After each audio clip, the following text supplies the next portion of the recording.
I see how far China has come the last 40 years, and I'm just envious of these people. A lot would argue that, our Bitcoin ni rahisi, they have a population of 1.4 billion people. But to those people I ask, what have you been able to do with the 1.5 billion people in Africa? Why are we not transacting amongst ourselves in Africa, man? Unaweza sema maybe the systems are not favorable, but I'm the kind of guy who likes to look at the glass as half full, very optimistic. I think we are, headed there. With the invention of, platforms like Sendwave, sahi could transact amongst us. Ni rahisi, man. Let me give you a good example. Say you're in the cosmetic industry now, one of your ingredients is palm oil. You can get very good palm oil from Nigeria. What is stopping you from sendwaving money to that farmer in Nigeria and get yourself the best palm oil in the continent? Yeah? The platform is there. Yeah, so nini inakuzuia? You see? Exactly.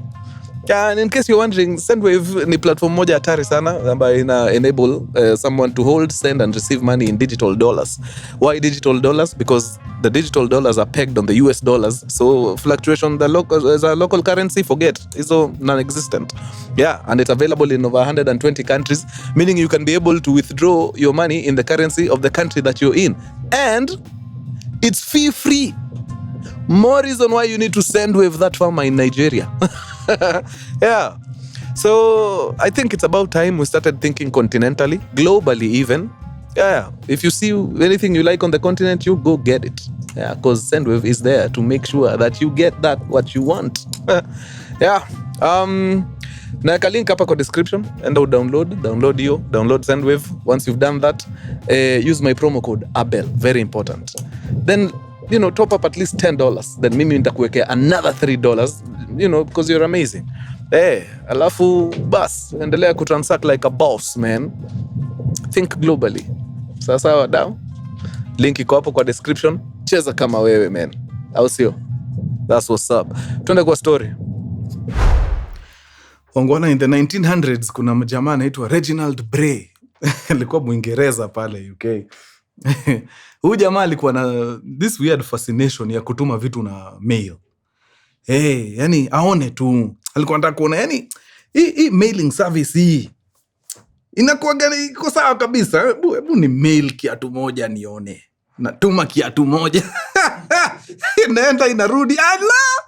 Iko sawa hii, iko fiti. Aenda ananyoa kanywele, anakaeka kwa bahasha, anaituma. Inaenda, inafika, kali, watu, kitu wanafanyaga aje. Yani unaweka tu kitu, unaingia posta, kidogo iko the other side. Wow, is beautiful. This one is,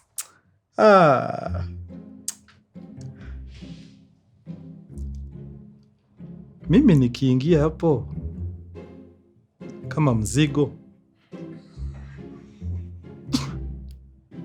watani mail.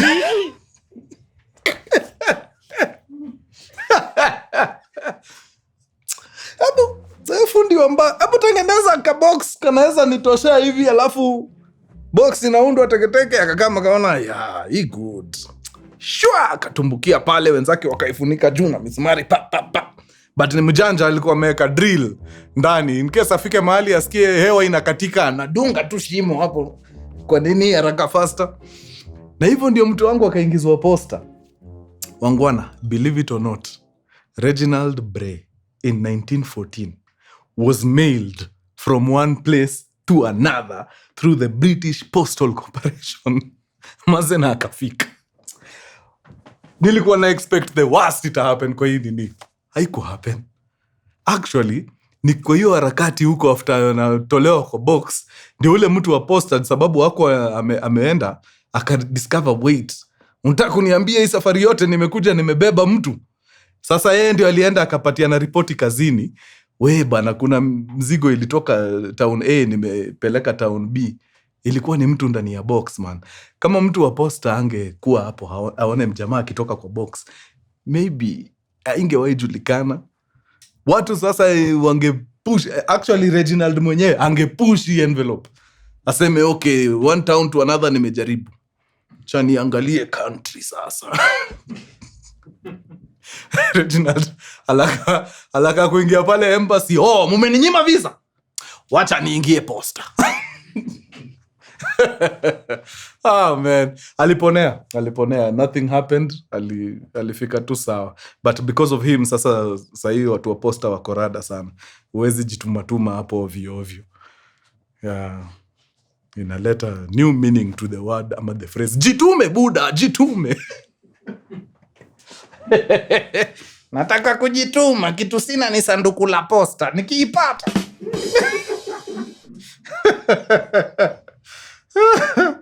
Haya, acha tuanze hii kipindi. Reginald amenifungia siku kweli. Haya.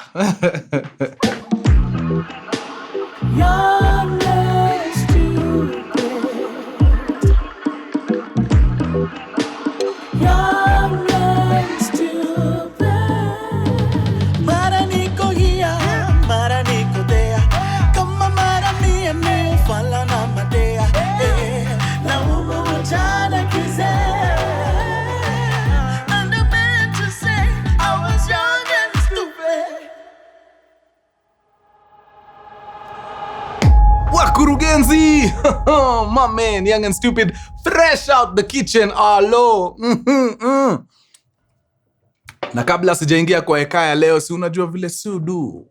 Bana, lazima super shout out to our super customers of the week. Na leo tunataka tumpigie makofi none other than Vincent Care. Hello. Vini. Mnaua mazee. Kitu mnanimalizia ni sweatsuits. Inaenda sana. But nashukuru sana, wacha zikimbie. Hiyo ndio reason ziko hapo mazee. So shukran sana Vincent Care. Na kwa anybody else mwenye ameingia kwa hiyo site akachungulia akashika kitu, God akubless sana. Kuna wenye pia wanaingia wanachungulia hawachukui, lakini wanajiambia hapa mwisho wa mwezi mambo ikiwa sawa nitachukua. Hata nyinyi pia tunawadhamini sana. So God bless sana na mambo itakuwa sawa. Alright. Wangwana, pale chuo kikuu bana ukiingia kuna survival skills zinakuwaga, yani lazima tu kuwe nazo. Kuna tu design watu wa campus wanajuaga kusurvive town. Kuna jamaa ametoka mashinani huko, amepita vizuri kidato, sasa amepata shule, public university hapa Nairobi.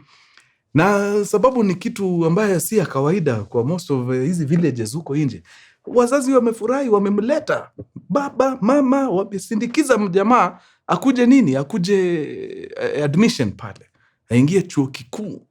So kutoka pale mashinani lazima waamke mapema. Watoke by saa 9 wako kwa barabara huko. No, actually ilikuwa usiku, walitoka usiku, saa 3 usiku. Ndio wakuje 5 hours to Nairobi. Bas, wakishaingia pale ni taxi haraka saa 11 asubuhi. Inafai wapate campus, wameingia. So of course pale kwa barabara ndio unaulizagwa kila kitu, na documents umeweka sawa sawa. Na vile walitoka na mbio, jamaa anajiuliza, Jesus, niliweka documents kweli? But since haezi sema, akasema ya documents iko sawa. Na akaenda cross fingers safari yote. Pale vile walishuka before waingie kwa taxi ndio walichungulia begi haraka. Thank God documents zilikuwa ndani. So sasa ni kuingia pale taxi haraka, fika shule by saa 11 asubuhi. Ingia pale kwa registration, andika majina hapo ndio mtu asijaribu kuruka. Hapa inaenda kujaa, ikifika saa 12 hivi saa 1 itajaa. So wakahakikisha wako top on the list. Haraka sana. So wakaingia admission pale. Surprisingly the process ilikuwa very smooth. In fact by 8:30 walikuwa washamaliza kila kitu. Hata wazazi wakajiuliza, kumbe hata hatukuwa tuna need kukam, hii kitu huyu angefanya peke yake. But either at least tumeona maskani yake mahali anasoma, wakampiga push mpaka huko kwa hostels, wakahakikisha ako sawa, na wazazi wakatoka wakaenda. Kuna mtu anasikia kukohoa, tumpe fursa. Nimesikia ni kama kuna mtu anang'ang'ana, veins ziko hapa sasa. Hakuna? Iko sawa? Okay. Haya. Wazazi kwenda. Jamaa ako pale, ameachiwa ka pocket money kidogo, na kuna tabia zinakuaga high school, waga watu wanaingiaga nazo campus. Kama hii kusikia njaa ovyo. Unashindago hii njaa inakuaga ya nini? Umeshapiga tu uji yako safi asubuhi mazee. Saa 3:30 uko njaa. Unashindwa, So mjamaa akiwa pale hostel akasema, "Ai hapana. Nimesikia kuna makantini ziko mahali huko chini. Hebu nitembee huko. Niende hata nishike kitu angalau niume nisikie poa." So akatembea fiti, akaenda akafika kule chini, akaenda akapata kuna line kwa one of the canteens. Ni canteens kadhaa, but kuna moja iko na wasee sana. Akajiuliza kwa nini hii iko na watu sana hivi? Akadiscover hapa watu waga wanalipaga na simu. Unalipa hivyo nini, then unapatiwa nini yako. So akakaa hapa kando kwa bench kidogo, angoje hii line isheishe ndio sasa yeye afanye nini.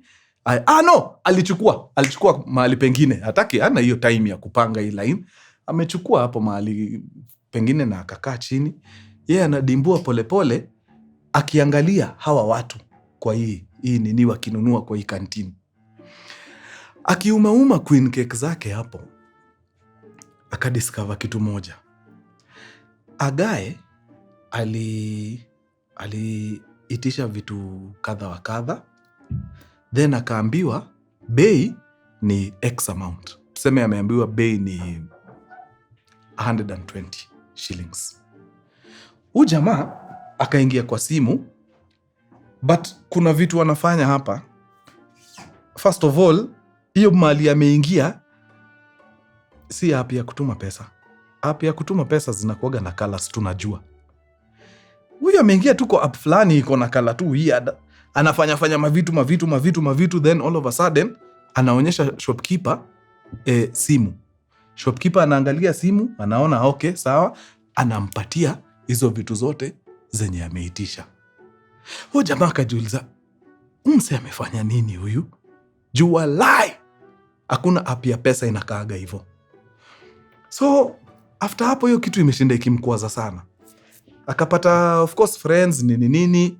So akawauliza, nimekuwa canteen siku fulani, nikaona mjamaa hapo wamepatiwa nini yake ile bei anafaa lipe.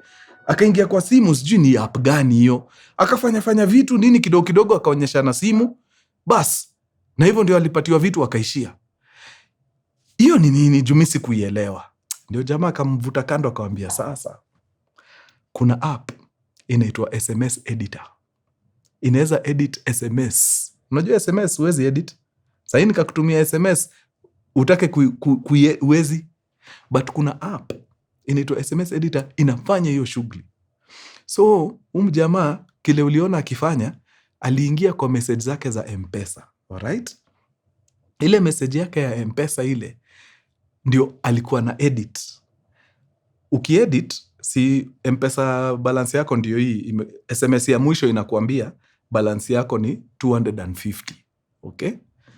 So unaweza edit hiyo message ikue hii yenye umenunua. Si umenunua vitu za tuseme so moja na balance yako ilikuwa 250. Unaweza edit hiyo SMS hapa i-read ile balance inafaa ikue. But ukweli wa mambo ni SMS tu umeedit. Hakuna transaction umefanya. Umeedit tu message ya Mpesa. So mtu akiona hapo balance, ilikuwa 200 amespend 100, ilikuwa 250 amespend 100 imebaki 150. Akiona hiyo ni 150 na aende kabisa verify kwa SMS nini yako. Like inatali. But hakuna kitu.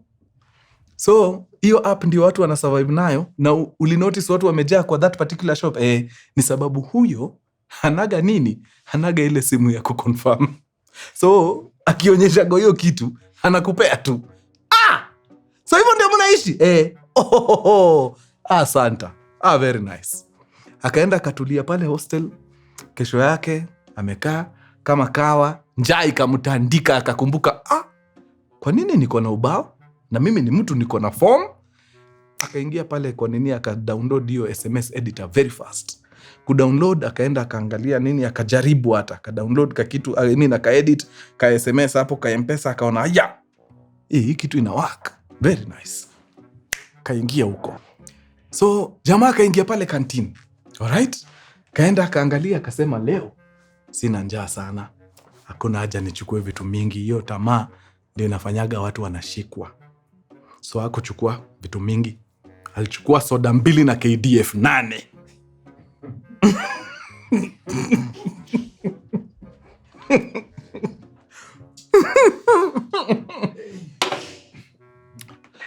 Akapigiwa hesabu yake haraka haraka, akaambiwa hesabu yako ni X amount. Akasema sawa, wacha nitume. Hakuna kutuma, ameingia pale SMS editor, aka-edit message safi ya Mpesa. Pap pap kap, ndio hiyo safi. Akaonyeshana. Mwenye nini akaangalia akaona, good stuff. Kampiga soda 2, KDF 8. Kwap. Hata jamaa ende mbali, akakaa tu hapo.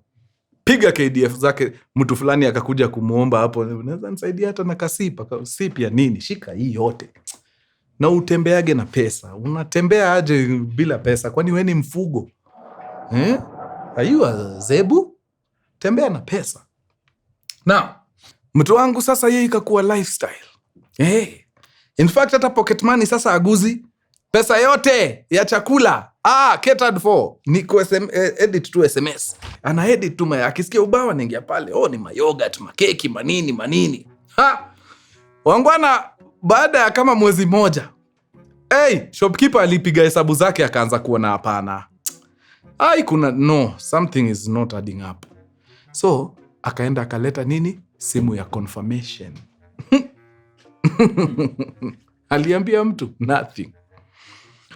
Kakangu amesikia njaa pale kwa hostel, amechukua simu yake, ameiweka kwa mfuko, ametoka akitembea kwa mwendo wa aste, akona mpaka list. Meenda manzee, ameitisha vitu hatari sana. Pesa fiti. Akaambiwa bei, akasema hiyo haraka sana, acha nitume. Akaedit ile message haraka faster, then akawaonyesha. Jamaa akaangalia hiyo message ya Mpesa, akaingia hapa chini. Akatoa simu. Mesema unaitwa nani? Hiyo message yako inasema umelipa saa 3:27. Hapa saa 3:27 sioni mtu na hiyo jina yako. Hebu leta tena ni confirm. Hapana. I think kuna shida kidogo, wacha ni edit. Shopkeeper akampiga macho. Alijua exactly nini huyo kijana anafanya. Sasa ndio ile kuepuka aibu, ilibidi huyo kijana alipe hiyo pesa. Yana alikuwa ameweka na finyo, alikuwa anajua silipi. So wacha niweke bila hata ifike 2,000 ni sawa. Unajua yuko mtu wa university umempiga kiboko, stick moja ya kimataifa, ilibidi ailipe. So akaenda mazeba, alikuwa very disappointed juu sasa hii mradi imekatika hivyo. It's done, it's a wrap. So ameenda, hata sasa ile pocket money sasa alikuwa anajaza huku juu atumii, sasa hata itoshi. Juu sasa kila kitu lazima alipie. But haidhuru, ikakuwa ndo hivyo sasa, ikabidi atafute vile ata survive. Asukume semester. Hapa before semester ishe, kuna kuwaga na vitu zinaitwa activations. Unapata kampuni ya Indomie inaingia university kwenda kuchachisha huko. Nini? Unaweza pitia hapa ukibai packet moja ya noodles, tunakuongeza ingine. So hizo activations bilezo kuwa huko. So jamaa alikuwa ametoka raundi zake nje, akiingia ndani ya uni na notice. Kwani kuna mbwembo huku sherehe? Very nice. Kuna mpaka wasanii. Okay. Nani yako kwa lineup? Wasanii si wajui. Sawa. Nini ingine ninaweza fanya hapa? Kuna stand. Ya noodles. Okay. Wacha niitembelee nione noodles. Nasikiaga university waga wanaitambua mbaya. Noodles ndio pilau ya university. Huko, noodles inashuka na kila kitu. Turungi, noodles na ugali. Yani noodles inashukaga tuna. So akaingia pale akapata kuna mpaka ka stand fulani hapo, kuna wamama wanapiga ile kitu mazee. Unatengenezewa noodles hapo haraka haraka, unawekewa, unaenda ukidishi. Na ukitaka pia unachukua yenye haijapikwa uende ukafanya nini? Ukajipikia huko mbele. So akakama akasema, wacha nichukue hapa nisikie vile kanaonja. So akaenda akalipia noodles hii ya kupika na akapewa noodles imepikwa vizuri. But hii time ya kulipa wale waliitisha tu message. Message akaonyeshana message bas na akapatiwa noodles akaenda. So unajua mtu wa university kwanza kugonga noodles hivi moja, hiyo ni kitu anapiga tu vijiko 2 imeisha. It's done, it's finished. Kamaliza noodles akitembea hivi hata hajapiga step 10 noodles imeisha. Kajiuliza, na sasa nikirudi hapo nichukue za kubeba? Si inaweza kuwa sawa. na nimeona wanaangalia tu message. Wacha nirudi hapo nichukue noodles 3. Kaingia pale SMS editor, akaedit SMS mbio sababu akona tamaa ya kurudi hapa kufanya mambo. Akarudi na message akaambia madam pale, sasa nataka noodles 3. Akapatiwa 3 safi nini, akapatiwa, akaambiwa nione kama umelipa, akaonyeshana message kwa. Hii raundi mazee vile alionyeshana message, ule mama alikuwa na simu. Leti. Akaiangalia, akaangalia message, akamwangalia, akaangalia message tena, akamwangalia, jamaa akaanza kujiuliza, kwani amenigundua nini? Madam akascroll kidogo, akamcheki, akaita madhe fulani pale kwa kona. Nani? Hebu kam. Huyu alinunua kitu hapa, message Mpesa balance ikasema amebaki na 720 shillings. Amenunua pakiti 3 za Indomie hapa, amekatwa hiyo pesa, but balance bado ni 720 shillings. Nataka tu muulize kama anajuana na Bob Colimo, sababu mimi sijawahi ona kitu kama hiyo. Huyo madam akachukua simu akaangalia. Umeedit. Kuja.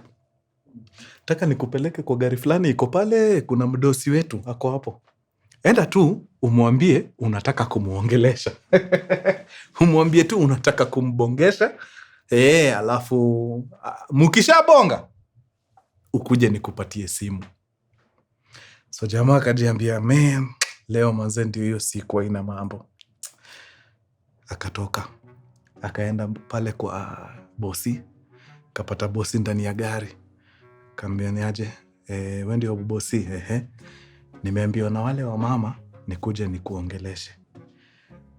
Rada, huyu anaedit ma message za SMS. Okay, sawa haina mambo. Actually kama ni hiyo mambo ya kuedit, hata sio mimi utaongea na mimi. Kuna morio tu fulani yako hapa. Nitie onyi hapo.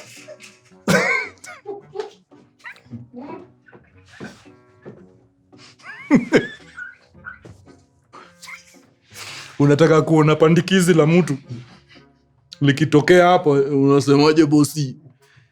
Morio ana edit ma SMS. Juu ya Indomie 3. Ameshindwa kabisa kulipa. Hiyo hata imefika 50 bob kweli. Unataka kutuibia? Haina mambo bosi, wacha nizungumze naye hapa nyuma ya ndai dakika 2 tu. Wangwana waliingia nyuma ya hiyo pickup. Walizungumza. Kuelewana tu. Walizungumza yote. Kwa kinagaubaga, kwa mapana na marefu, walizungumza. Baada ya kuzungumza dakika chache, akaachiliwa. Hakuna kitu ngumu kama kuitisha simu yako na lipi natoshana hivi. Umenione hiyo kabambe yangu, hiyo kabambe. Aliona siku mrefu. Tangu hiyo siku, hata hiyo ya kuedit SMS hana. Alidelete, akaitupa mbali. Sababu hiyo ilifanya nusura. Yani noodles 3 zilifanya nusura apoteze meno. Na unajua ukipoteza meno sababu ya noodles, inamaanisha for the rest of your life you can't eat anything else other than noodles. Zako ni juu utatafuna na nini? It's bad guys. It's bad. But alilearn lesson yake. Yeah. Now he knows better. Haya. Kamacheni nifungie hapo. Nyinyi ni watu wa nguvu, tutaonana wakati ujao. Adios muchachos. Peace.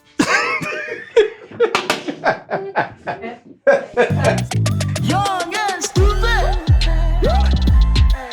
Young and stupid. Hey, young and stupid.